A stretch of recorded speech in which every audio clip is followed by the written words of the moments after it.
भविष्यात चर्चा होतील, वेळ आहे अजून, त्याच्यावर त्याचा फार चिंता करण्याचं कारण नाही.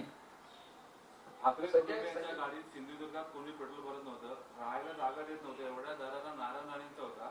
बाळासाहेबांनी गोव्यात जावं लागत होतं, तिथे लढा पण दिला, यूज अँड थ्रो केलं असं दीपक केसरकर बोलतो. सोडून द्या, कोण दीपक केसरकर?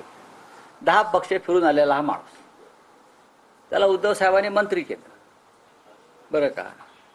केसरकर कोण हा तुम्ही स्वतःला प्रश्न विचारा आधी, आणि मग आम्हाला विचारा. हे जे काय सांगतायत ना, हा बेईमान माणूस आहे.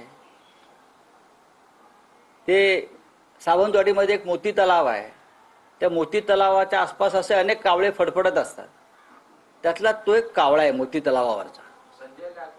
सोडून ते पश्चाताप वगैरे ते आता त्यांचे नेते आणि मुख्यमंत्री पाहतील. बोला. सरसंघचालक असं म्हणतात की 75ची शाळ अंगावर पडते, याचा अर्थ आता थांबायचा असा असतो.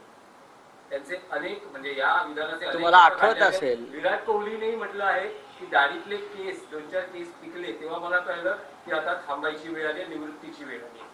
आपल्याला आठवत असेल की मी या संदर्भात एक रोखोक लिहिलं होतं. नरेंद्र मोदी जेव्हा संघ मुख्यालयात गेले प्रथम, आणि संघाचे सरसंघचालक आणि नरेंद्र मोदी यांच्यात काय चर्चा झाली, ती चर्चा मी साधारण त्याचा सारांश मी टाकला होता. त्याच्यामध्ये नरेंद्र मोदी ह्याने जो स्वतःच नियम केलेला आहे किंवा संघाने नियम केलेला आहे की 75 वर्ष झाल्यावर निवृत्ती पत्करावी सत्तेच्या पदावरून, नरेंद्र मोदी यांनी लालकृष्ण अडवाणी, मुरली मनोहर जोशी, जसवंत सिंग अशा अनेक नेत्यांना निवृत्ती जबरदस्तीने लादली आपल्या स्वार्थासाठी, आपले मार्ग मोकळे करण्यासाठी. आता सप्टेंबर महिन्यामध्ये नरेंद्र मोदी 75 वर्षाचे होत आहेत.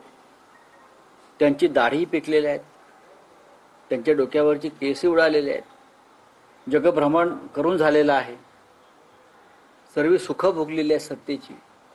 आता जो नियम आपण केलेला आहे 75 वर्षानंतर निवृत्तीचा, मला असं वाटतं राष्ट्रीय स्वयंसेवक संघ वारंवार त्यांना ती सूचना देते आहे की तुम्हाला आता निवृत्त व्हावं लागेल आणि देश सुरक्षित हातात सोपवावा लागेल.